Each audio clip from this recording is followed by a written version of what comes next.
एक 2 मिनिट वाट बघू आणि सुरू करू आपलं लेक्चर. आवाज क्लिअर येतोय ना माझा सगळ्यांना?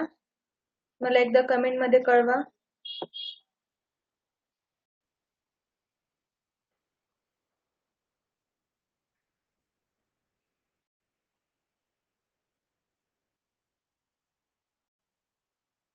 ओके, ठीक आहे.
आधीचे रेकॉर्डेड लेक्चर्स दिसतात ना सगळ्यांना आता ऍप वरती?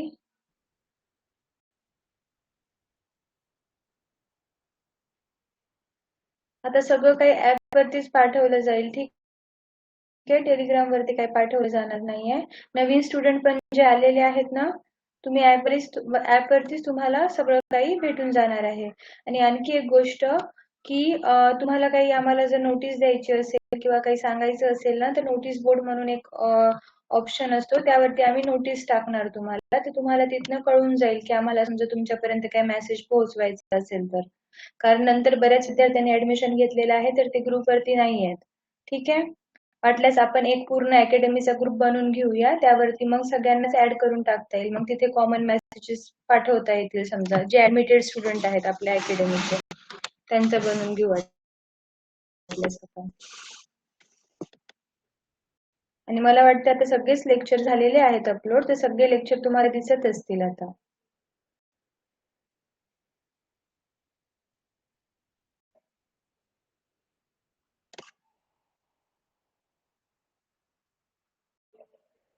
ओके, तर आपण स्टार्ट करूया. हिमोलायसिस, आपलं हिमोलायसिस पर्यंत आलो होतो आपण, बरोबर आहे. What is हिमोलायसिस? हिमोलायसिस म्हणजे काय असतं? Haemolysis, haem means what? Haem means haemoglobin. Haemoglobin present कशामध्ये असतं? आरबीसी मध्ये प्रेझेंट असतं, राईट. हिमोलायसिस म्हणजे काय असणार आहे मग? रप्चर ऑफ आरबीसी असणार आहे. आणि आरबीसी रप्चर होऊन काय रिलीज करतं? हिमोग्लोबिन रिलीज करतं. कशामध्ये? प्लाझ्मा किंवा सिरम मध्ये करतं, ठीक आहे. हिमोलायसिस म्हणजे आरबीसीचं काय होतं? ब्रेकडाऊन होतं, रप्चर होतं आणि त्यामधील जो हिमोग्लोबिन आहे तो प्लाझ्मा किंवा सिरम मध्ये काय होतो? रिलीज होतो. त्याला काय म्हणतो आपण? हिमोलायसिस असं म्हणतो. ओके. आता हिमोलायसिस कशी होते म्हणजे नॉर्मल एक गोष्ट लक्षात घ्या. नॉर्मल सिरम जो असतो ना तो पेल येलो कलरचा दिसतो. Okay. Yes, destruction of RBC. Haemolysis कशी दिसते? नॉर्मल जो सिरम आहे ना तो पेल येलो कलरचा दिसतो हिमोलायसिसच्या कंडिशन मध्ये.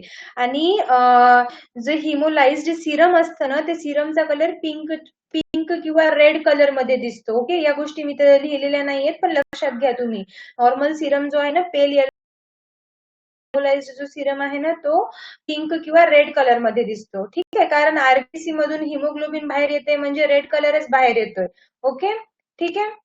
आता कॉजेस बघूया की हिमोलायसिसचे कॉज काय असू शकतं. Small needle, forceful aspiration, shaking sample vigorously, wet alcohol at puncture site, delayed separation, freezing whole blood, difficult venepuncture, drawing blood through IV line. काय काय असू शकतं, कॉजेस काय असणार आहेत. ठीक आहे, डिफिकल्ट वेन्युपंक्चर म्हणजे काय असणार आहे, खूप जोरात रक्त काढलं समजा. ठीक आहे, तर आरबीसी त्यावेळेस काय होऊ शकतात, फुटू शकतात. म्हणजे स्मॉल सिरिंज आहे, स्मॉल सिरिंज वापरून जर जोरात सक्शन केलं, ठीक आहे, त्यावेळेस काय होऊ शकतं, डिफिकल्ट वेन्युपंक्चर असं म्हणू शकतो आपण त्या कंडिशनला. स्मॉल निडल साईज म्हणजे काय, की आता खूप बारीक निडल वापरताय तुम्ही, तर त्यावेळेस काय होतं, काही काही आरबीसी काय होतं, डॅमेज होऊ शकतात. ठीक आहे, म्हणजे समजा 23G किंवा 25G तुम्ही निडल यूज करताय, तर ती निडल खूप छोटी असणार आहे. ओके, त्यामुळे पण आरबीसी काय होऊ शकतात, डिस्ट्रक्ट होऊ शकतात. रफ हँडलिंग पण यामध्ये येते. एक रफ हँडलिंग मध्ये पण ट्यूब जोरात समजा हलवली तुम्ही, जोरात शेक केलं तुम्ही, त्यामुळे पण रप्चर होतात आरबीसी. ओके, वेट सिरिंज असेल, ओके, वेट सिरिंज पण होतं, वेट ट्यूब असेल तरी पण होतं, कारण ट्यूब मध्ये पाणी किंवा डिसइन्फेक्टंट राहिल्यामध्ये पण आरबीसी काय होतात, रप्चर होऊ शकतात. ठीक आहे, अजून काय होऊ शकतं, आपलं समजा काय म्हणू शकतो, टेम्परेचरवर पण डिपेंड करतं. ठीक आहे, एक्स्ट्रीम टेम्परेचर असेल ना, खूप खूप थंड असेल किंवा खूप गरम असेल, दोन्हीही कंडिशन मध्ये आरबीसी काय होऊ शकतात, रप्चर होऊ शकतात. प्रोसेसिंगला जर डिले झाला असेल, डिलेड सेपरेशन, ठीक आहे, ब्लड सॅम्पल जास्त वेळ तसंच ठेवलं असेल तरी पण होऊ शकतं. ओके, त्यानंतर काय म्हणू शकतो आपण, ट्रॉमॅटिक ब्लड कलेक्शन म्हणजे काय असतं, त्या कंडिशन मध्ये काय होतं की तुम्ही कंटिन्युअसली एकाच वेन वरती रिपीटेडली प्रोब करताय. ओके, त्या कंडिशन मध्ये पण आरबीसी रप्चर होतात. ठीक आहे, हे काय झाले, कॉजेस झाले हिमोलायसिसचे. आता बघूया इफेक्ट्स. इफेक्ट्स काय असणार आहेत, इफेक्ट्स काय असतील. आता याचे इफेक्ट्स तर आपल्याला माहिती आहे, ऑब्व्हियसली आपले लॅबोरेटरी जे रिझल्ट आहेत त्यावरती याचे सगळे इफेक्ट दिसणार. बरोबर आहे, पोटॅशियमची लेवल वाढलेली दिसती, एलडीएच ची लेवल काय होते, इन्क्रीज झालेली दिसणार आहे, एएसटी ची इन्क्रीज, फॉस्फरसची इन्क्रीज झालेली दिसणार आहे. फॉल्सली इन्क्रीज होतात या लेवल्स. ठीक आहे, एलडीएच एएसटी माहिती आहे, सांगा मला कमेंट मध्ये, एलडीएच एएसटी काय आहे. यस, उत्तर देण्याचा प्रयत्न करा. एलडीएच एएसटी, मी युट्यूब वरती सॅम्पल कलेक्शनचा एमसीक्यूचा व्हिडिओ टाकला होता, त्यामध्ये बघा तुम्ही किती क्वेश्चन आलेले आहेत आपल्या टॉपिक वरचे. ठीक आहे, तसे जे क्वेश्चनचे जे टाकलेले आहेत ना एमसीक्यूचे, ते जरा सॉल्व्ह करत जावा, म्हणजे तुम्हाला प्रॅक्टिस होत जाईल तसे एमसीक्यूची. येस, एलडीएच आणि एएसटी मधला फरक कोणाला माहिती आहे. नाही, एलडीएच हा कोलेस्ट्रॉल मधला नाहीये स्नेहा. ठीक आहे, LDH is a lactate डिहायड्रोजिनेस. Okay, हा एन्झाईम असतो एक, जो शरीराच्या टिश्यू मध्ये प्रेझेंट असतो, हार्ट मध्ये, लिव्हर मध्ये किंवा मसल मध्ये. ओके, जर टिश्यू डॅमेज झाला असेल ना, तर एलडीएच ची लेवल वाढली, म्हणजे टिश्यू डॅमेज होतोय म्हणजे ऑब्व्हियसली काय डॅमेज होतंय, आपले आरबीसी डॅमेज होत आहेत, राईट. त्यावेळेस काय होतं, एलडीएच ची लेवल वाढली जाते. ओके, आणि एएसटी तर सगळ्यांना माहिती असेल. एएसटी काय आहे, एसजीपीटी, एसजीओटी टेस्ट परफॉर्म केले असतील प्रॅक्टिकल्स मध्ये, बरोबर आहे. एएसटीचा लॉंग फॉर्म काय असतो,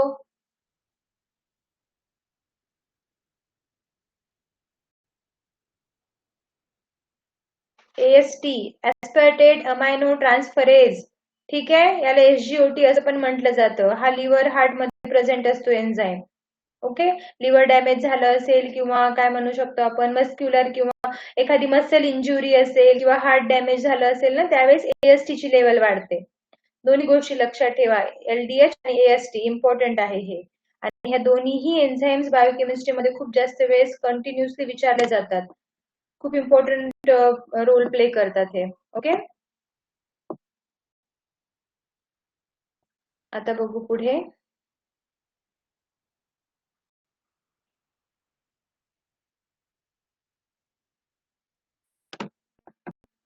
क्लॉटेड सॅम्पल म्हणजे काय असणार आहे. Clotted sample means clotting occurs when anticoagulant sample is not mixed properly.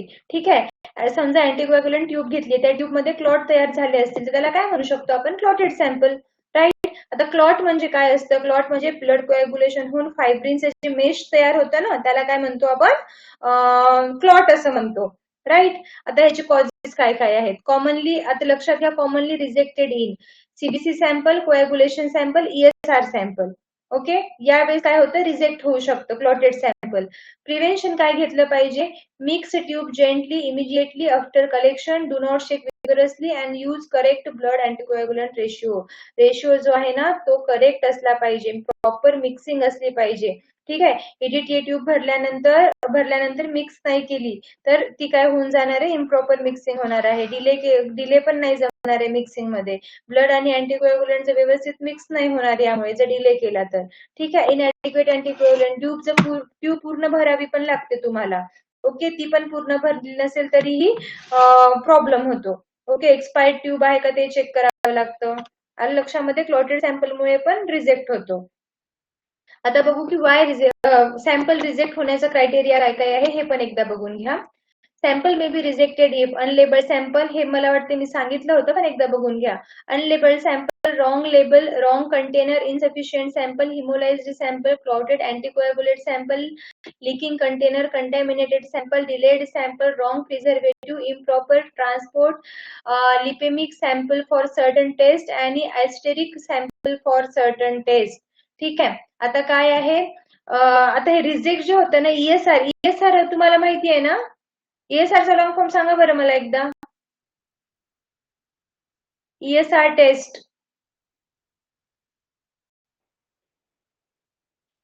Biomolecule मध्ये सांगितलं होतं मी. ESR टेस्ट काय असते, रिव्हिजन करायचं. येस, बरोबर आहे Kalyani. Erythrocyte sedimentation rate, yes बरोबर आहे.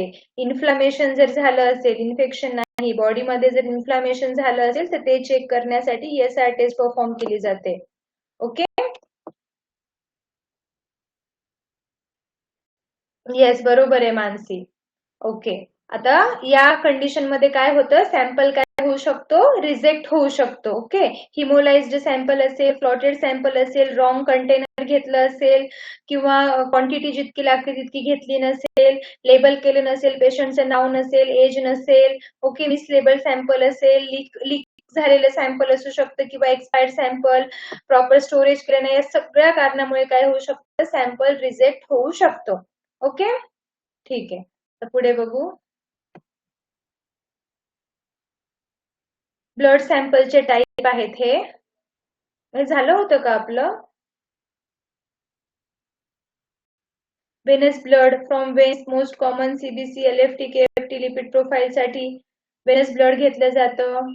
ठीक आहे, तरी बघून घेऊ काय थोडंसं आहे. वेनस ब्लड जे आहे वेन्स मधनं घेतलं जातं. मोस्ट कॉमनली कुठल्या टेस्ट साठी, CBC, LFT, KFT lipid profile साठी हे ब्लड घ्यावं लागतं, वेनस ब्लड. ठीक आहे, कॅपिलरी ब्लड जे आहे, कॅपिलरी ब्लड कुठे प्रेझेंट असतं, फिंगर प्रिक वरती किंवा प्रिक वरती प्रेझेंट असतं.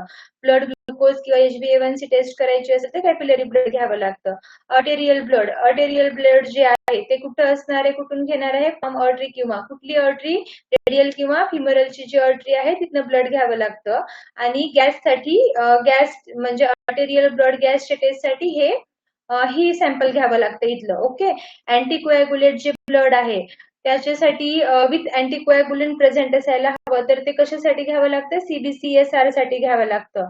क्लॉटेड ब्लड सिरम सॅम्पल, ते त्याच्यामध्ये अँटीकोॲग्युलंट नसणार आहेत. कुठली पण बायोकेमिस्ट्रीची किंवा सिरोलॉजीची टेस्ट परफॉर्म करताय तर हे सॅम्पल घ्यावं लागतं तुम्हाला. प्लाझ्मा सॅम्पल घेताय तर ते कसं, सेंट्रीफ्युज असायला हवं. ओके, अँटीकोॲग्युलेट आणि सेंट्रीफ्युज असायला हवं. PT, APTT आणि बायोकेमिस्ट्रीच्या टेस्टसाठी हे परफॉर्म केलं जातं.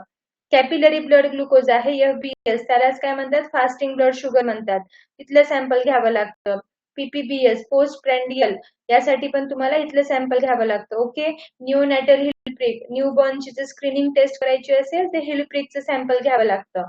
ओके, हे काही ब्लड सॅम्पलचे टाइप्स आहेत, काही नावं आहेत, टर्म्स आहेत, हे लक्षात ठेवा की कुठल्या वेळेस कुठलं सॅम्पल घ्यावं लागतं.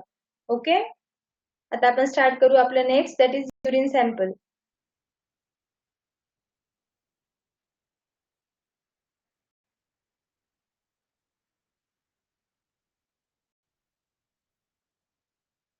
Okay, urine sample Collection. Urine examination is one of the most common test in a clinical pathology.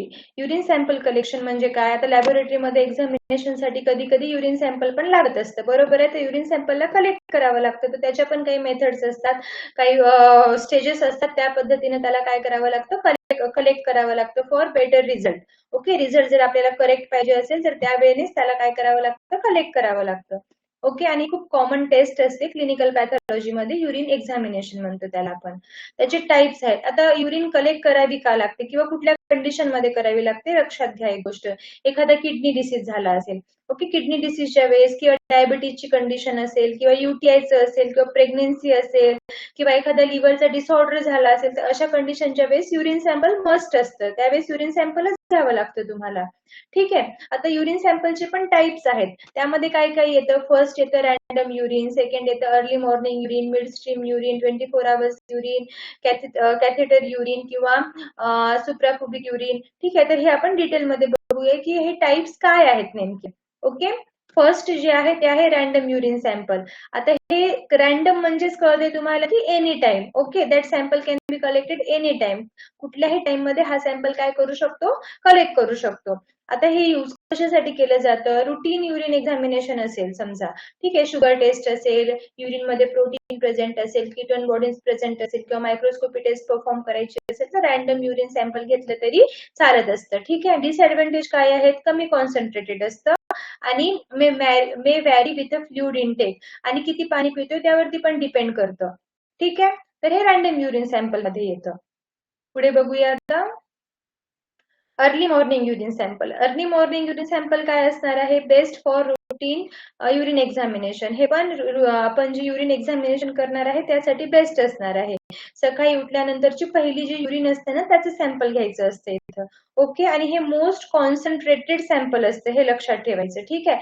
प्रोटीनची taste perform करायची असेल, प्रोटीन चेक आहे का चेक करायचं असेल, मायक्रोस्कोपी करायची असेल किंवा प्रेग्नेन्सी टेस्ट जर करायची असेल ना, तर त्यावेळेस हे सॅम्पल खूप मस्ट असतं. Okay, morning early morning sample. Yes, तुम्हाला जर असं विचारलं गेलं समजा एक्झाम मध्ये की बेस्ट टाइम कुठला आहे युरिन सॅम्पल घेण्याचं, कुठली घेतलं पाहिजे, तर काय आहे, best sample for routine urine examination is early morning routine, early morning urine sample. Okay, हे लक्षात ठेवायचं. प्रोटीन आणि प्रेग्नेन्सीसाठी हे खूप इम्पॉर्टंट आहे, दॅट इज व्हेरी इम्पॉर्टंट, हे लक्षात ठेवा. नंतर आहे mid stream clean catch urine. हे काय असतं, याच्यामध्ये काय होतं, जी मिड स्ट्रीम येते म्हणजे स्टार्टिंगचा फ्लो नाही, जो मिडल मधला फ्लो असतो ना, मिड स्ट्रीम फ्लो असतो ना, तो कलेक्ट करायचा असतो. ओके, तो युरिनचा स्टराईल कंटेनर मध्ये कलेक्ट करायचा असतो तो फ्लो. ओके, आणि याचा यूज काय होतो, युरिन कल्चर करायचं असेल किंवा युटीआयचं जर करायचं असेल ना, तर हा फ्लो खूप जास्त इम्पॉर्टंट असतो. आणि प्रेग्नन्सी स्टेज मध्ये पण mid stream urine sample collect केलं जातं मोस्टली, म्हणजे जर खूप करेक्ट रिझल्ट हवा असेल तर तेच सॅम्पल यूज करावं लागतं. ठीक आहे. प्रोसिजर काय असतं, clean genital area, start urination, discard first part, collect middle part in a sterile container, discard last part. ठीक आहे. आता हे काय झाली, याची प्रोसिजर झाली, म्हणजे फर्स्ट फ्लो घ्यायचा नाहीये, मिड स्ट्रीमचा जो फ्लो आहे तो घ्यायचा आहे. ओके, आणि वाय मिड स्ट्रीम, का मिड स्ट्रीम घ्यायचं असतं, कारण स्टार्टिंगला काय होतं, कंटॅमिनेशन असतं थोडंफार, तर त्यामुळे काय होतं, जे काही मिड स्ट्रीम मध्ये कंटॅमिनेशन काय होतं, रिड्यूस होऊन जातं फ्रॉम युरेथ्रा, अँड एक्सटर्नल जे काही जेनायटल पार्ट आहे त्यातलं कंटॅमिनेशन काय होतं, रिड्यूस होऊन जातं. त्यामुळे मिड स्ट्रीम युरिन घ्यायची असते. ओके, नेक्स्ट बघू.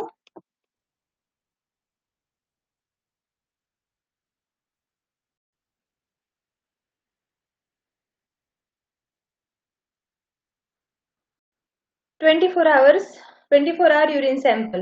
ओके, आता हे 24 आवर युरिन सॅम्पल म्हणजे काय, 24 तासाच्या आत युरिन कलेक्ट करणं, हे 24 आवर युरिन सॅम्पल मध्ये येतं.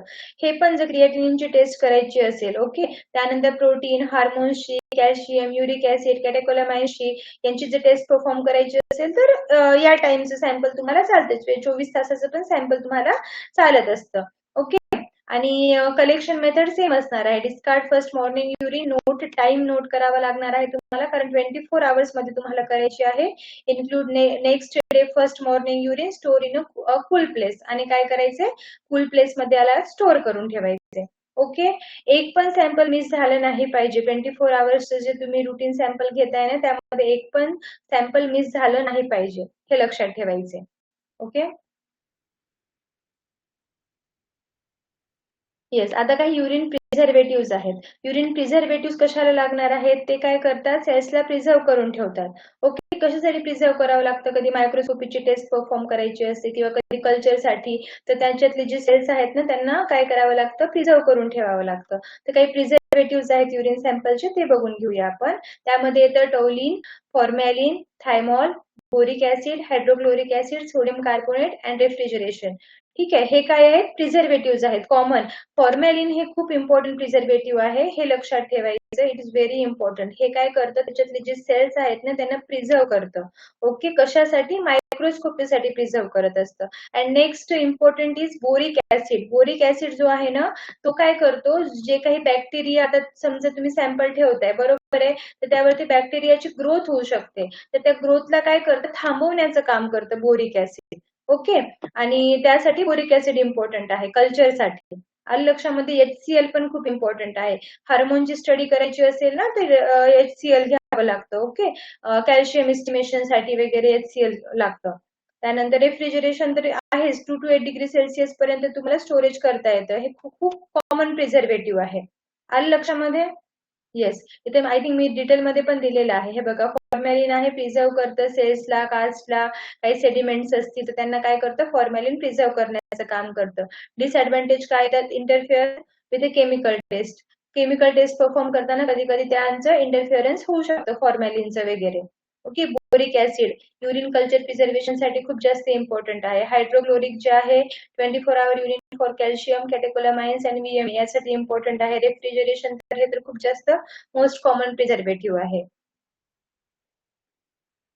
आता बघूया फिजिकल युरिन फिजिकल एक्झामिनेशन. यामध्ये काय काय येतं? आता कलर असेल, अपिअरन्स असेल, ऑर्डर असेल, व्हॉल्यूम असेल, ठीक आहे, स्पेसिफिक ग्रॅव्हिटी असेल, पीएच असेल, या गोष्टी कशामध्ये येतात? फिजिकल एक्झामिनेशन मध्ये येतात. ओके, आता नॉर्मल जो कलर असतो, नॉर्मल जो कलर असतो युरिनचा, तो कुठला असणार आहे? पेल येलो कलर असतो. टू अंबेर कलर असं म्हणू शकतो आपण. स्ट्रॉ येलो टाईप असतो. ठीक आहे, आणि ऍबनॉर्मल जर कंडिशन असेल तर जास्तीत जास्त काय होऊ शकतं? रेड कलर होऊ शकतो. ओके, म्हणजे त्यामध्ये समजा ब्लड वगैरे आलं असेल तर काय म्हणू शकतो आपण? रेड कलर येऊ शकतो ऍबनॉर्मल कंडिशन मध्ये. आणि त्यानंतर डार्क येलो जर कलर येत असेल ना, तर कंडिशन इज डिहायड्रेशन. ओके, इथे दिलेले आहेत, मी पिगमेंट्स दिलेले आहेत. हे बघा, pale yellow to amber due to pigment. कुठल्या पिगमेंटमुळे येलो कलर येतो? युरोक्रोम नावाचा पिगमेंट असतो. व्हेरी इम्पॉर्टंट, हे लक्षात घ्या. युरोक्रोम नावाच्या पिगमेंटमुळे युरिनचा कलर कुठला असतो? येलो असतो. ओके, जर सध्या ऍबनॉर्मल कलर्स मध्ये रेड कलर येत असेल तर रेड कलर येण्यामागचे रिझन काय असू शकतात? एकतर ब्लड प्रेझेंट आहे, हिमोग्लोबिन किंवा बीटरूट जर खूप जास्त प्रमाणामध्ये तुम्ही खाल्लेलं असेल तर त्यावेळेस काय होतं? युरिनचा कलर रेअर कंडिशन मध्ये काय होतो? रेड होऊ शकतो. ओके, ब्राऊन कलरची पण युरिन असू शकते. बाईल पिगमेंटमुळे, मायोग्लोबिनमुळे काय होतं? बाईल ब्राऊन कलरची युरिन येऊ शकते. ओके, मिल्की पण युरिन येऊ शकते. काळी पस किंवा फॉस्फेट जर असेल प्रेझेंट, त्यामुळे काय होतं?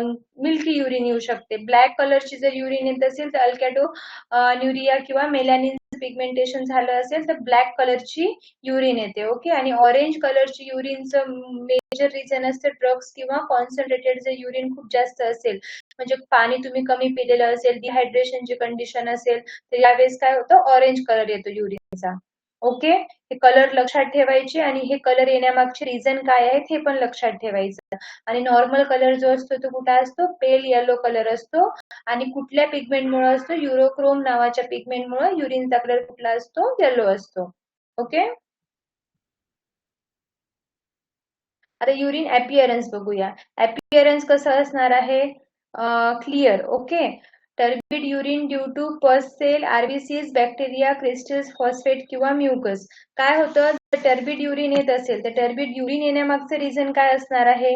टर्बिड युरिन येण्यामागचं रिझन असू शकतं की पस सेल डिपॉझिट झाले असतील तर, आरबीसीज मुळे येऊ शकतं. ठीक आहे, बॅक्टेरियाची काही ग्रोथ झाली असेल तर, क्रिस्टल्स जर असतील तर, फॉस्फेट किंवा म्युकसचं कॉन्सन्ट्रेशन झालं असेल तर टर्बिड युरिन येऊ शकते. ओके, युरिनचा अपिअरन्स बघतोय आपण आता. नेक्स्ट आहे युरिनचा ऑर्डर. आता ऑर्डर जो आहे तो कसा असणार आहे? नॉर्मली ॲरोमॅटिक असतो. ओके, आणि ॲबनॉर्मल कंडिशन मध्ये काय होतं? कधी कधी स्लाइटली, खूप स्लाइटली ॲरोमॅटिक असतो. ओके, पण कधी कधी काय होतं ऍबनॉर्मल कंडिशन मध्ये फ्रुटी ऑर्डर येतो, म्हणजे कीटोन बॉडीज किंवा डायबेटिक कीटो ऍसिडोसिस अशी कंडिशन झाली असेल ना, किंवा काय म्हणू शकतो शुगरचं प्रमाण जास्त वाढलेलं असेल, या टाइम मध्ये फ्रुटी ऑर्डर टाईप येतो. ओके. आणि अमोनिकल ऑर्डर येतो जर बॅक्टेरियाचं डिकम्पोजिशन झालं असेल त्या ठिकाणी. ठीक आहे, त्यावेळेस काय होतं अमोनिकल ऑर्डर यायला लागतो. अमोनियाची जशी ऑर्डर असते ना तशी यायला लागते, आणि इन्फेक्शन झालं असेल तर एकदम फोल स्मेल येते. ओके, युरिनचं ऑर्डर आहे. बाकी आहे युरिनचं व्हॉल्यूम. व्हॉल्यूम काय असणार आहे? व्हॉल्यूम असेल 1 to 2 लिटर पर डे. ठीक आहे, नॉर्मली आपण मिलीलिटर पर डे म्हणायचं असेल तर म्हणू शकतो 800 to 2000 मिलीलिटर पर डे हे नॉर्मल अडल्ट युरिनचं आउटपुट असतंच. ठीक आहे, व्हॉल्यूम असतं. ओके. काही कंडिशन असतात त्यामध्ये, टर्म्स असतात, दॅट इज पॉलीयुरिया. पॉलीयुरिया म्हणजे काय होतं? पॉली म्हणजे काय असतं? पॉली म्हणजे खूप, बरोबर आहे. पॉली म्हणजे पॉलीयुरिया म्हणजे काय असणार आहे मग? Increase urine output. युरिनचं आउटपुट काय होते? वाढते पॉलीयुरियामध्ये. ऑली, ऑली म्हणजे काय? डिक्रीज. पॉली म्हणजे वाढते, ऑली म्हणजे कमी होते. ऑलिव्युरियामध्ये काय होते? युरिनचं आउटपुट कमी होते. आणि युरियामध्ये काय होते? Absent urine output. युरिनचा जो आउटपुट आहे ना, एक लक्षात घ्या, पॉलीयुरियामध्ये जी कंडिशन असते ना त्यामध्ये नॉर्मल कंडिशनला काय सांगितलं मी? 800 to 2000 मिलीलिटर येतं, बरोबर आहे, मिलीलिटर पर डे येतं. तेच जर पॉलीयुरियाची कंडिशन असेल ना तर 2000 मिलीलिटरच्या पण क्रॉस जातं पर डे. ओके, इतकी जास्त होऊ शकतं. डायबिटीज मिलायटिसची कंडिशन असेल ना तर ते पेशंट हे खूप सफर करतात पॉलीयुरिया. ओके. आणि ऑलिगोयुरियामध्ये लेस दॅन 400 होऊन जातं, म्हणजे इतकं कमी होतं. लेस दॅन 400 मिलीलिटर पर डे होऊन जातं. ठीक आहे, आणि ही कंडिशन केव्हा येते? समजा किडनी फेल्युलर वगैरे झालं असेल तर ही ऑलिगोयुरियाची कंडिशन येते. आणि अनियुरियामध्ये तर एकदम खूप कमी, म्हणजे अब्सेंट, डायरेक्ट अब्सेंट नाही म्हणता येणार, पण लेस दॅन 100 ml पर डे होऊन जातं. ठीक आहे, सिव्हिअर रिनल फेल्युलर झालं असेल ना तर त्या टाइमला ही कंडिशन येते. नॉक्टेयुरियामध्ये एक्सेस युरिनेशन ऍट ए नाईट. नाईटच्या वेळेस काय होतं? जास्त युरिनेशन होतं. ओके, हे झालं आपलं फिजिकल एक्झामिनेशन. आता काही बघूया टर्म्स आहेत. Specific gravity. स्पेसिफिक ग्रॅव्हिटी म्हणजे काय माहितीये का कोणाला? कधी ऐकलंय का हे यादी? What is specific gravity?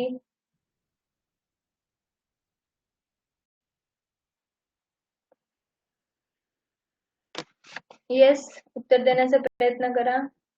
Specific gravity काय आहे?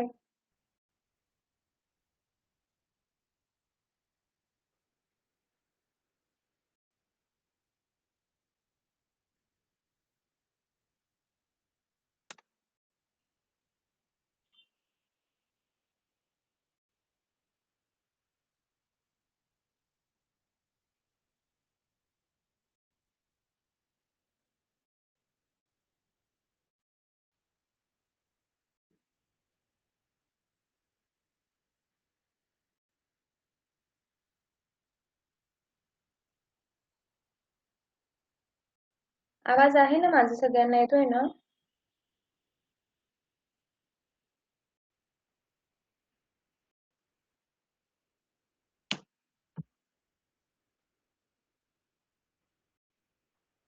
येस, मानसी, काय डाऊट आहे तुझा? HbA1c साठी कॅपिलरी कसं घेणार?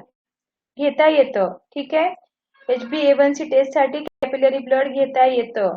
पण हे जे आहे ना आपल्या पद्धतीवर, म्हणजे आपण कुठल्या पद्धतीवर ते अवलंबून असतं. ठीक आहे, लॅबोरेटरी HbA1c घेता येतं. ठीक आहे, ज्याचं ट्यूब, ज्याचं कव्हर काय म्हणतो पर्पल व्हायोलेट कलरचं असतं ना ते वापरलं जाऊ शकतं. ठीक आहे, आणि पीओसीटी किंवा HbA1c अनालायझर्स मध्ये पण कॅपिलरी ब्लड वापरता येतं. ओके, म्हणजे ते नेसेसरी नसतं पण यूज करता येतं, या गोष्टी लक्षात ठेवा. ठीक आहे,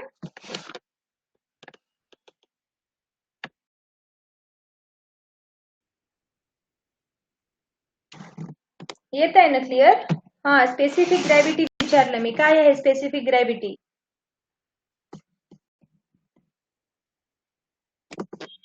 तुझा डाऊट क्लिअर झाला ना?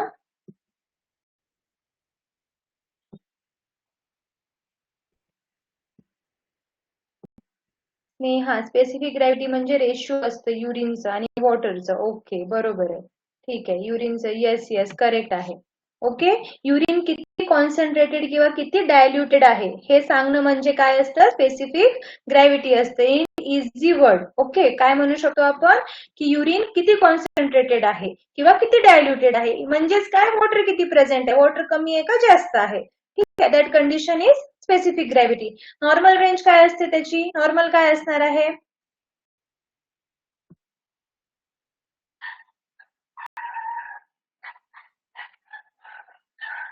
येस सांगा, स्पेसिफिक ग्रॅव्हिटीची नॉर्मल रेंज काय असणार आहे.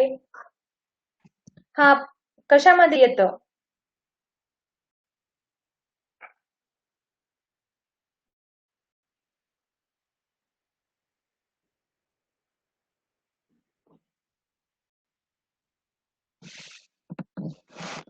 अरे हो बरोबर आहे, दिलेलंच आहे, मी इथेच दिलेलं आहे. ठीक आहे, नॉर्मल रेंज काय आहे 1.003 टू 1.0 बघताय म्हणजे बरोबर आहे, लक्ष आहे सगळ्यांचं. 031 सॉरी 1.030. ठीक आहे, हे काय आहे याची नॉर्मल रेंज आहे. आणि यामध्ये काय होतं युरिनचं पीएच आता concentrating ability of a kidney, high specific gravity seen in किंवा डिहायड्रेशन म्हणजे काय होतंय, डिहायड्रेशन म्हणजे वॉटर आपल्या शरीरामध्ये वॉटर काय होते कमी होते, बरोबर आहे, म्हणजे कॉन्सन्ट्रेटेड युरिन असणार आहे या कंडिशन मध्ये स्पेसिफिक ग्रॅव्हिटी. त्यानंतर आहे डायबिटीज मेलायटिस. डायबिटीज मेलायटिसच्या कंडिशन मध्ये काय होणार आहे, डायबिटीज मेलायटिस मध्ये काय होतं शुगर प्रेझेंट असतं. शुगर प्रेझेंट असल्यामुळे कंटिन्युअसली युरिनेशन होत असतं, बरोबर आहे.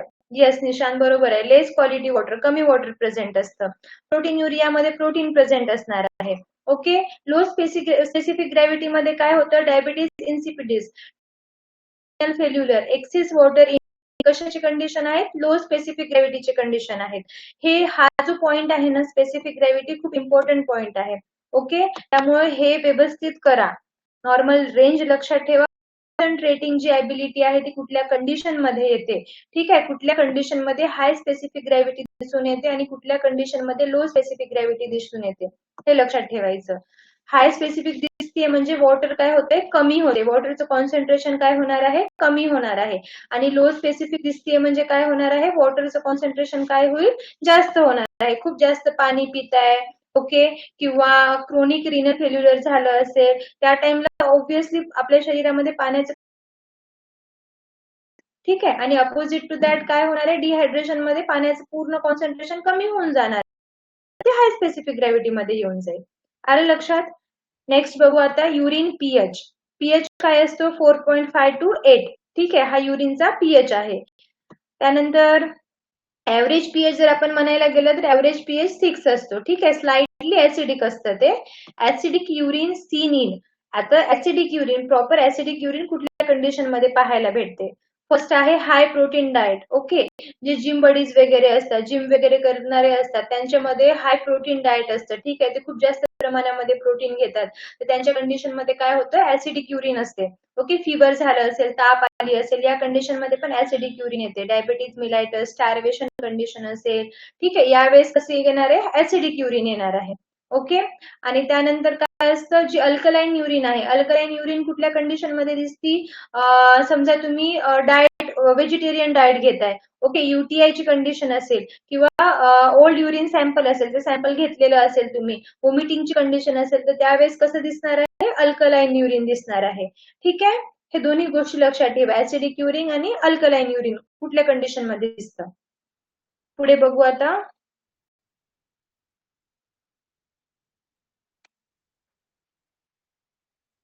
Urine chemical examination. Urine chemical examination मध्ये कुठल्या कुठल्या कॉमनली टेस्ट परफॉर्म केल्या जातात ते बघूया आपण. त्यामध्ये येतं protein, glucose, ketone bodies, bile salt, bile pigment, blood, urobilinogen, nitrite, leukocyte, इस्टरेज.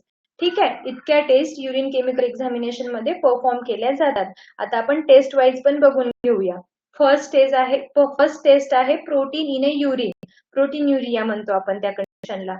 Okay, त्यामध्ये काय होतं normal urine contain very little protein. काय होतं नॉर्मल युरिन मध्ये कमी प्रमाणामध्ये काय होतं प्रोटीन भेटतं. ठीक आहे, युरिन मध्ये protein urea seen in nephrotic syndrome झाला असेल, ग्लोमेरुलोनेफ्रोटिस ही जी कंडिशन आहे, नेफ्रिटिस ही जी कंडिशन आहे, ही कुठे होते? नेफ्रॉन मध्ये होते. नेफ्रॉनचं स्ट्रक्चर जर तुम्हाला माहिती असेल, नेफ्रॉनच्या वरच्या स्ट्रक्चरला काय असतं? ग्लोमेरुलस प्रेझेंट असतं, बरोबर आहे. कॅप्सूल, बोमेन्स कॅप्सूल म्हणतो आपण, तिथे फिल्टर होत असतं. ठीक आहे. तिथे जर प्रॉब्लेम झाला, तर तिथे जर काही कंडिशन बिघडली असेल, त्यावेळेस पण युरिन मध्ये प्रोटीनचं कंडिशन भेटते. ठीक आहे, बरोबर आहे. कल्याणी, मानसी बरोबर आहे. त्यामध्ये किडनीमध्ये नेफ्रॉन प्रेझेंट असतात, त्यामध्ये बोमेन्स कॅप्सूलला ग्लोमेरुलस फिल्ट्रेशन म्हटलं जातं. Okay.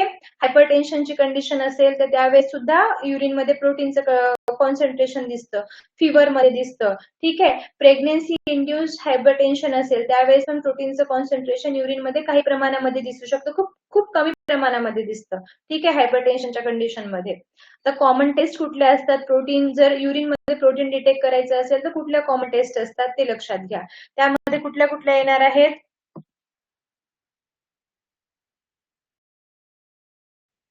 Yes, heat acetic acid test, sulfosalicylic acid test आणि डिपस्टिक टेस्ट. ठीक आहे, ह्या टेस्ट आहेत त्या कशासाठी परफॉर्म केल्या जातात? प्रोटीन जर युरिन मध्ये प्रेझेंट असेल आहे का हे चेक करण्यासाठी या टेस्ट काय करतात? परफॉर्म केल्या. जी हिट ऍसिटिक ऍसिड टेस्ट आहे ना, त्या टेस्ट मध्ये मला वाटते, हो बरोबर आहे, प्रोटीन साठीच केली जाते. ठीक आहे. यामध्ये म्हणजे तुम्हाला प्रोसिजर माहित नसेल तर एक क्विक रिव्हिजन घेते की युरिन काय करतात, युरिनला गरम केलं जातं. ठीक आहे. त्यानंतर त्यामध्ये जे प्रोटीन असतं ना, प्रोटीन असल्यास टर्बिडिटी, क्लाउडीनेस दिसतं. ओके. आणि क्लाउडीनेस जर दिसलं तर आपण काय म्हणू शकतो? आणि ऍसिटिक ऍसिड वापरतोय आपण, त्यामुळे काय होतं? त्या ऍसिटिक ऍसिड घातल्यामुळे ते फॉस्फेटमुळे जी टर्बिडिटी आलेली आहे ना ती एकदम गायब होऊन जाते. आणि पण प्रोटीनमुळे आलेली टर्बिडिटी जी आहे ना ती तशीच राहते. ओके. आणि तशी राहिल्यामुळे आपण म्हणू शकतो क्वालिटेटिव्ह टेस्ट मध्ये येतं heat and acetic acid test. तुम्ही परफॉर्म केली असेल तर तुम्हाला माहिती असेल, नसेल तर सांगतेय. टेस्ट मध्ये येतं, क्वालिटेटिव्ह टेस्ट मध्ये येतं हे हिट आणि ऍसिटिक ऍसिड वाली टेस्ट. आणि हे सल्फोसायलिसायक्लिक ऍसिड वाली जी टेस्ट आहे, एसएसए रिंग, प्रॉपर रिंग नाही म्हणू शकत आपण त्याच्यामध्ये, पण जी क्लाउडीनेस आहे ना ती फॉस्फेटमुळे ऑलरेडी निघून जाते. आणि मग जी बाकी उरलेली जी टर्बिडिटी आहे ना ती प्रोटीनमुळे राहते, स्नेहा. ठीक आहे. आणि ती जर असेल ना तर आपण म्हणू शकतो की त्याच्यामध्ये प्रोटीन प्रेझेंट आहे. ओके. आणि हे एसएसए जी आहे, एसएसए टेस्ट जी आहे ना, त्याच्यामध्ये प्रोटीन प्रेसिपिटेट होतं. ठीक आहे. म्हणजे एसएसए सल्फोसॅलिसायक्लिक ऍसिड जर युरिन मध्ये म्हणजे मिक्स केलं, त्यानंतर काय होतं? प्रोटीनचं प्रेसिपिटेट होतं आणि युरिन कशी क्लाउडी दिसायला लागते. आणि अल्ब्युमिन बरोबरच बाकी प्रोटीन पण डिटेक्ट करू शकतो आपण याच्यामध्ये. ठीक आहे. डिपस्टिक मेथड तर माहितीच असेल, लिपस्टिक टेस्ट तर सगळ्यांना मोस्टली तर माहितीच असेल, कारण ही सर्वात जास्त वापरली जाणारी पद्धत आहे. रुटीन युरिन अनालिसिस मध्ये ही मेथड वापरली जाते. ठीक आहे. आणि कुठलं प्रोटीन डिटेक्ट करते माहितीये का डिपस्टिक टेस्ट? सांगा बरं. डिपस्टिक टेस्ट जी आहे ती कुठला प्रोटीन डिटेक्ट करते? येस, कॉमनली युज्ड मेथड आहे. कुठला प्रोटीन डिटेक्ट करते? येस, बरोबर आहे कल्याणी. अल्ब्युमिन प्रोटीनला काय करतं? येस नेहा, बरोबर आहे. अल्ब्युमिन प्रोटीनला डिटेक्ट करतं. ठीक आहे. म्हणजे स्क्रीनिंग पेक्षा पण खूप इझी प्रोसेस आहे ही, म्हणून ही परफॉर्म केली जाते. आलं लक्षामध्ये?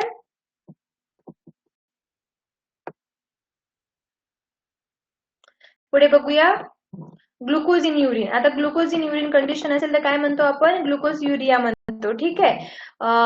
कुठल्या कंडिशन मध्ये ग्लुकोज दिसणार आहे युरिन मध्ये? डायबिटीज मेलायटिस झालं असेल, रिनल ग्लायकोस्युरिया झालं असेल, प्रेग्नेन्सी असेल तर त्या टाइम मध्ये काय होतं? युरिन मध्ये ग्लुकोजचं काही प्रमाण दिसतं. आणि ग्लुकोज साठी कुठली टेस्ट असते आपण सांगितलेलं आहे? बेनेडिक्ट टेस्ट, बरोबर आहे. कार्बोहायड्रेट साठी बेनेडिक्ट टेस्ट परफॉर्म करतो आपण. युरिन सॅम्पल घेतो आणि बेनेडिक्ट टेस्ट परफॉर्म करतो. प्रेझेंट असेल, कुठला कलर चेंज होतो, अब्सेंट होतो, हे सगळं सांगितलेलं आहे मी. तरी इथे मी क्विक रिव्हिजन घेतीये, कारण तुम्हाला कळायला हवं सॅम्पल वाईज पण काय असतं ते. ओके. बेनेडिक्ट टेस्ट डिटेक्ट करते रिड्युसिंग शुगर्सला. ठीक आहे. कलर चेंज होतो बेनेडिक्ट टेस्ट मध्ये. ब्लू म्हणजे अब्सेंट, ग्रीन म्हणजे ट्रेस, येलो म्हणजे एक दिसतं पॉझिटिव्ह, ऑरेंज म्हणजे 2 दिसतात आणि ब्रिक रेड म्हणजे 3. ठीक आहे. याचा अर्थ काय होतो? याच्यामध्ये ग्लुकोज प्रेझेंट आहे युरिन मध्ये असं आपण म्हणू शकतो. ठीक आहे. नेक्स्ट आहे कीटोन बॉडीज. कीटोन बॉडीज म्हणजे त्यामध्ये युरिन मध्ये कीटोन बॉडीज प्रेझेंट आहेत का हे चेक करण्यासाठी केली जाते. आता कुठल्या कुठल्या कीटोन बॉडीज असतात? ऍसिडो ऍसिटिक ऍसिड, बरोबर आहे, बीटा हायड्रोक्सी ब्युटारिक ऍसिड, ऍसिटोन, ह्या सगळ्या काय आहेत? कीटोन बॉडीज आहेत. आणि या कुठल्या कंडिशन मध्ये दिसू शकतात? डायबेटिक कीटो ऍसिडोसिस झालं असेल तर, स्टार्वेशनची कंडिशन असेल तर, किंवा प्रोलॉंग्ड वॉमिटिंग चालू असेल त्यानंतर, किंवा जर कार्बोहायड्रेट तुमच्या डाएटमध्ये कार्बोहायड्रेट खूप कमी प्रमाणामध्ये असेल ना, तर कीटोन बॉडीज दिसतात. ठीक आहे, युरिन मध्ये. आणि टेस्ट कुठली परफॉर्म केली जाते? रोथेरा टेस्ट परफॉर्म केली जाते आणि पर्पल कलरच्या रिंग दिसतात यामध्ये. ओके, येस, बरोबर आहे. पुढे बघूया. बाईल सॉल्ट. बाईल सॉल्ट टेस्ट हाय सल्फर टेस्ट परफॉर्म केली जाते. प्रिन्सिपल काय असतो? बाईल सॉल्ट रिड्युसेस सरफेस टेन्शन. बाईल सॉल्ट काय करतं? सरफेस टेन्शन रिमूव्ह करतं. पॉझिटिव्ह रिझल्ट असेल तर सल्फर पावडर काय होतं? त्यामध्ये सिंक होऊन जातं सल्फर टेस्ट मध्ये. ठीक आहे, युरिन सॅम्पल मध्ये काय करावं लागतं? सल्फर पावडर टाकायचं. ते जर सिंक झालं तर आपण डायरेक्टली म्हणू शकतो की बाईल सॉल्ट यामध्ये प्रेझेंट आहे. बाईल पिगमेंट, फॉचेट टेस्ट, मेलिन्स टेस्ट. ठीक आहे, आणि ऑब्स्ट्रक्टिव्ह जॉन्डिस झाला असेल किंवा हेपॅटोसेल्युलर जॉन्डिस झाला असेल तर त्या कंडिशन मध्ये बाईल पिगमेंट चेक करावं लागतं, कारण जॉन्डिस रिलेटेड टू बाईल, बरोबर आहे. त्यामुळे बाईल पिगमेंट साठी म्हणजे या कंडिशन मध्ये बाईल पिगमेंटच चेक करावं लागतं, युरिन मध्ये प्रेझेंट आहे का. ब्लड इन युरिन, हे तर सांगितलं. हिमॅटोयुरिया, हिमॅग्लोबिन युरिया किंवा मायोग्लोबिन युरिया, या कंडिशन मध्ये काय होतं? युरिन मध्ये ब्लड प्रेझेंट असतं. ठीक आहे, आणि कॉजेस काय असणार आहेत याचे? रिनल स्टोन झाला असेल, UTI झाला असेल, किंवा ट्रॉमा असेल, किंवा ग्लोमेरुलो नेफ्रिटिस असेल, किंवा ट्युमर असेल, या कंडिशन मध्ये काय होतं? युरिन मध्ये ब्लड येतं. ठीक आहे, बाईल सॉल्ट, बाईल पिगमेंट, ब्लड हे युरिन मध्ये दिसतं. ठीक आहे, तेव्हा ही टेस्ट परफॉर्म करतो आपण. नायट्राइट टेस्ट, यामध्ये काय होतं? पॉझिटिव्ह नायट्राइट टेस्ट काय सजेस्ट करते? समजा ही टेस्ट परफॉर्म करताय तुम्ही आणि टेस्ट जर पॉझिटिव्ह आली तर काय सांगू शकतो आपण? की बॅक्टेरियाचे इन्फेक्शन झाले असं आपण म्हणू शकतो. ओके, आणि कुठला कॉमन बॅक्टेरिया असतो? ऑब्व्हियसली ग्राम निगेटिव्ह बॅक्टेरिया असणार आहे ते, आणि इकोलाय बॅक्टेरिया असतो तो नायट्राइट टेस्ट मध्ये. नंतर आहे ल्युकोसाइट इस्टरेज, हा पायुरिया किंवा UTI च्या कंडिशन मध्ये. ओके, UTI किंवा पायुरियाच्या कंडिशन मध्ये हे परफॉर्म केली जाते. ठीक आहे, ह्या कॉमन टेस्ट बघितल्या आपण युरिनच्या. आता काही बघू, युरिनचं मायक्रोस्कोपिक एक्झामिनेशन बघूया. Urine microscopic is done after centrifugation. Centrifugation नंतरच युरिन मायक्रोस्कोपी करता येते किंवा करावी लागते. काय काय एक्झामाइन करता येते त्यामध्ये? RBCs, बरोबर आहे. त्यानंतर एकच मिनिट, काय काय करता येते त्यामध्ये? RBCs, WBCs, epithelial cells, cast, crystals, bacteria, yeast, parasites आणि स्पर्मॅटोझोआ. ठीक आहे,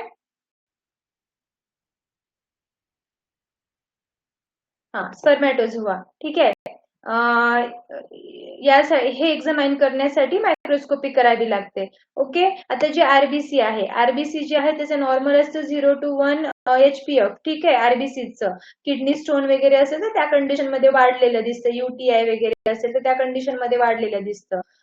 रेंज लक्षात ठेवा. ठीक आहे, 0 to 2 HPF ही आहे RBC ची, WBC 0 to 5 HPF. ओके, आणि इपिथेलियल जे सेल्स आहेत, इपिथेलियल सेल्स मध्ये काय होतं?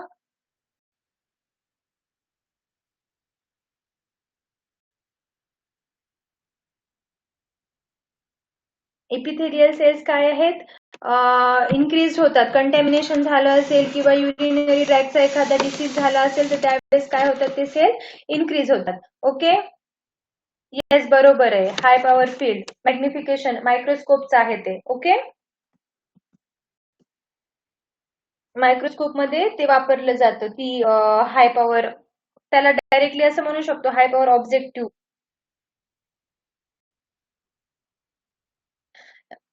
RBCs, WBC किंवा इपिथेलियल पर्स सेल वगैरे जर असतील ना, तर ते त्याची जी संख्या आहे ना ती पर HPF मध्ये रिपोर्ट केली जाते. HPF मध्ये रिपोर्ट करताय म्हणजे ते मायक्रोस्कोपिक एक्झामिनेशन आहे असं लक्षात घ्यायचं. ओके, आरबीसीचं काय असतं, आरबीसीचं मी आताच सांगितलं, तुम्हाला नोट करून घ्यायचंय तर नोट पण करून घेऊ शकता तुम्ही. आरबीसीचं 0 to 2 येतं, ओके, 0 to 2 HPF येतं आणि डब्ल्यूबीसीचं 0 to 5 येतं. बाकी मग फर्स्ट सेल वगैरे त्यांचं असं 0 to 2 असं या रेंज मध्ये येऊन जातं. Okay, yes. आरबीसीचं काय स्टोन असेल, युटीआय असेल, ट्रॉमा असेल, ग्लोमेरुलोनेफ्रिटिस या कंडिशन मध्ये युरिनचं मायक्रोस्कोपिक एक्झामिनेशन केलं तर 0 to 2 आरबीसी HPF भेटतं. पुढे बघूया. WBC in urine. Normal urine मध्ये काय असणार आहे, नॉर्मली काय असणार आहे 0 to 5 WBC HCF, पण वाढतं किंवा पायरिया झालं असेल त्यावेळेस वाढतं. आणि कुठल्या कंडिशन मध्ये युटीआय, परत काय पायलोनेफ्रिटिस, सिस्टिटिस या कंडिशन मध्ये वाढलेलं दिसतं. ओके, इपिथेलियल सेल्स पण आहेत. इपिथेलियल सेल्स मध्ये पण टाइप्स आहेत. आपण टिश्यू मध्ये सगळे टाइप बघितलेले आहेत. ट्युब्युलर, ट्रान्झिशनल, स्क्वॅमस हे सगळं बघितलेलं आहे आपण. ठीक आहे, हे पण जर ट्युब्युलर डॅमेज झाला असेल किंवा अॅक्यूट ट्युब्युलर नेक्रोसिस झाला असेल तर या सेल्सचं पण मायक्रोस्कोपिक एक्झामिनेशन केलं जातं.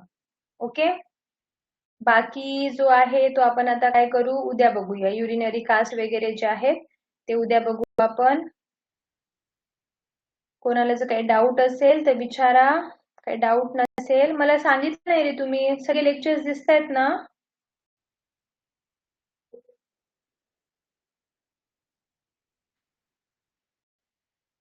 हो बरोबर आहे, मेनली फिमेल मध्ये दिसतात. उद्या बघू आपण कास्ट, क्रिस्टल्स वगैरे, बॅक्टेरिया, पॅरासाइट्स जे आहे ना, स्पर्मॅटोझोआ, ते सगळं बघू आपण उद्या. आपलं या वीक मध्ये संपून जाईल. फर्स्ट क्लास जे झालं होतं ना मानसी, त्याच्यामध्ये ना थोडस स्लाइडचा प्रेझेंटेशनचा प्रॉब्लेम होता, तर ते वाले लेक्चर ठेवलंच नाहीये मी. ठीक आहे, त्यामध्ये मी शिकवलेलं पण काही नाही, त्यामध्ये फक्त आपण कॉमन डिस्कशन केलं होतं.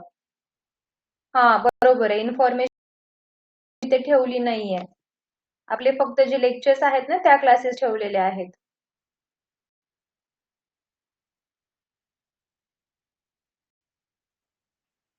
गुरुवार शुक्रवारला क्लास, शुक्रवारी क्लास होता ना नॉन टेक्निकलचा, मॅमनी घेतला ना इंग्लिशचा.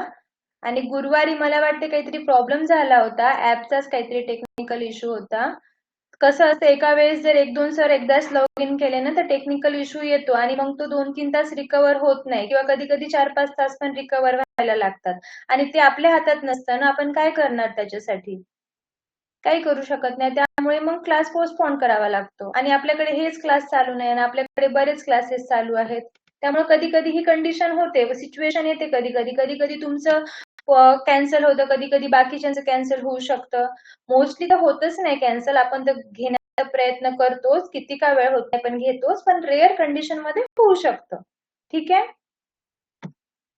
पॅनिक नका हो, तुमचं सिलेबस जो आहे ना पूर्ण कव्हर होऊन जाईल, तुम्ही त्याचं काहीही टेन्शन घेऊ नका. फक्त तुम्ही अभ्यास रेग्युलर ठेवा तुमचा व्यवस्थित. आणि सॅटर्डेला पण आपला पोर्शन जास्त झाला नव्हता म्हणून मी टेस्ट पाठवली नव्हती. मी सांगितलं पण होतं तुम्हाला लेक्चर मध्ये की सॅटर्डेला टेस्ट नसेल म्हणून. आता या सॅटर्डेला आपला हा मी पूर्ण टॉपिक कव्हर करणार आहे या 3 दिवसामध्ये, आणि आपलं सॅटर्डेला पूर्ण यावर टेस्ट घेणार आहे. मी ट्राय तर करणार आहे मी कव्हर व्हायचं, पण इन केस जर लेक्चर लेंदी वगैरे झाला तर मे बी मंडे पर्यंत जाऊ शकतं. पण या सॅटर्डेला जितका पोर्शन होईल त्यावर टेस्ट असणार आहे. ठीक आहे, कशाचं टेन्शन येते मग?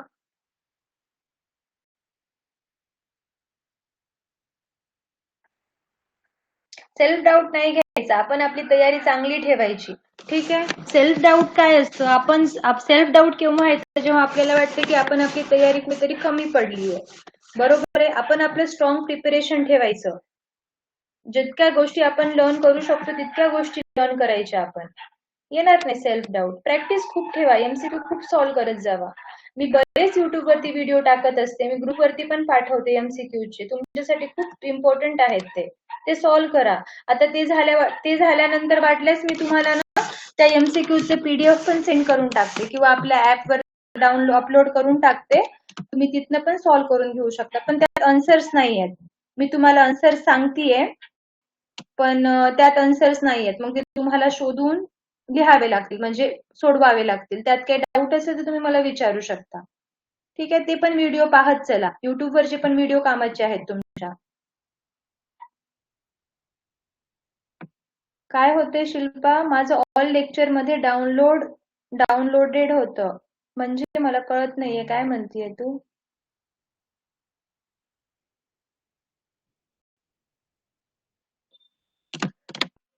लेक्चर तुम्ही जे डाउनलोड करता ते डिव्हाइस मध्ये डाउनलोड होत नाहीत, तुमच्या ऍप वरतीच डाउनलोड होतात. डिव्हाइस मध्ये जर डाउनलोड होत असते तर तुम्हाला व्हॅलिडिटी कशाला दिली असती 6 महिन्याची, 1 वर्षाची.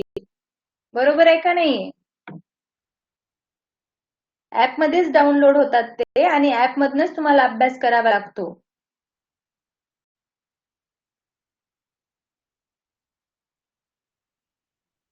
क्लासचा टाइम चेंज नाही झालाय, मी याच टाइमला सांगितलं होतं ना. क्लास मे बी उद्याच फक्त थोडं लेट झालं तर होऊ शकतं. उद्या थोडं काम आहे, एक मीटिंग आहे, तर उद्या थोडंसं लेट होऊ शकतं. हा चालेल, काही अडचण नाही. बरोबर आहे कल्याणी, मी तिकडे तर आन्सर सांगतच असते, सगळं एक्सप्लेनेशन. मी तर त्या युट्यूबवरच्या व्हिडिओज मध्ये राईट आन्सर पण सांगते आणि रॉंग आन्सर पण का रॉंग आहे ते पण सांगितलेलं आहे. तुम्ही बघितले असतील ना व्हिडिओ तर तुम्हाला लक्षात येऊन जाईल. तर तिथनं पण तुम्ही आन्सर्स पाहू शकता, काही प्रॉब्लेम नाहीये. उद्या इन केस जर क्लास लेट झाला तर मी तुम्हाला कळवेल. ठीक आहे, इथं आपल्या ऍपच्याच नोटीस बोर्ड वरती मी टाकेल तसं, की मे बी लेट होईल म्हणून.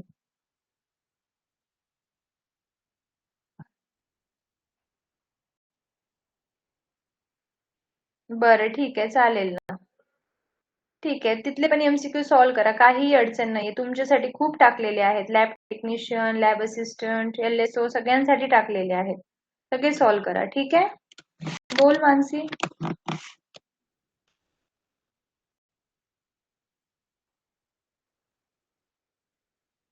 लॅब टेक्निशियनचा जो कॉमन पोर्शन आहे ना, कशाचं PDF हवंय सुप्रिया?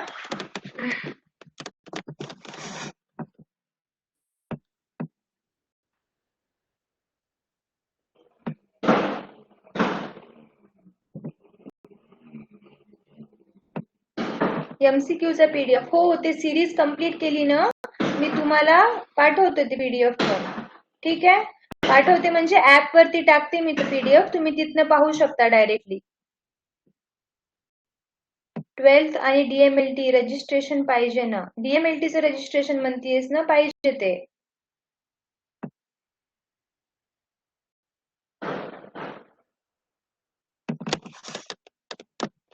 पाहिजे पाहिजे.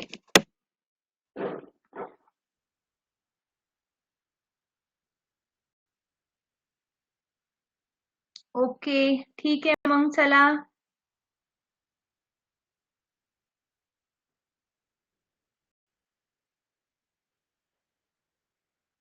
मला पाठवला होता का निशांत तू पेपर? मला कधी पाठवला रे?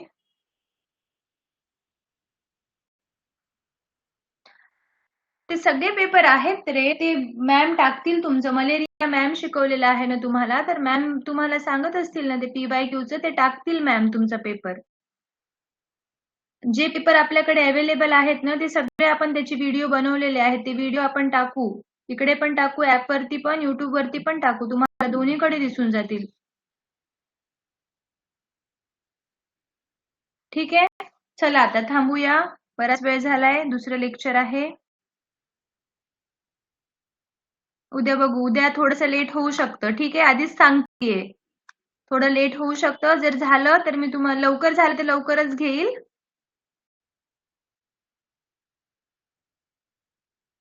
ओके, चालेल.